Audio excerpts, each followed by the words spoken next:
তো ফাইনালি আজকে সেই দিনটা এসেই গেল। এতদিন ধরে গাড়ি কিনবো কিনবো করে গাড়ি কেনা হচ্ছে। আমার দাদা এসে গেছে। আমি যাচ্ছি হচ্ছে আমার নিজের জন্য একটা স্কুটি কিনতে। তো চলো তোমাদের স্কুটিটা দেখাই। এই যে মেরুন কালার বলবো না চকলেট কালার বলবো, যাই হোক এই যে কালারটা দেখছো এই কালারটাই ফাইনাল করলাম। তো এখানে আমরা বসে আছি কারণ গাড়িটা রেডি হচ্ছে। আমার হাজব্যান্ড একটু দেখে নিচ্ছে চেক করে, কারণ বাড়ি অবধি গাড়িটা তো ওই চালিয়ে নিয়ে যাবে। তো ওইগুলো দেখে নিচ্ছিল ফাংশানগুলো, তারপরে বিল পেমেন্ট করেই আমরা এবার ফাইনালি গাড়িটা নিয়ে নেব।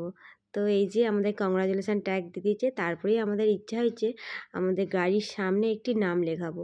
তো আমরা সেখানেই চলে গিয়েছিলাম। তো দেখো তোমাদেরকে আমি একটু জুম করে দেখাচ্ছি কেমন হয়েছে, আমায় জানিও নামটা। তো চলো, আমরা খুব টায়ার্ড কারণ অনেক টাইম লেগেছে প্রসেসিংয়ে। তো চলো তোমাদের সাথে পরে দেখা হচ্ছে, বাই।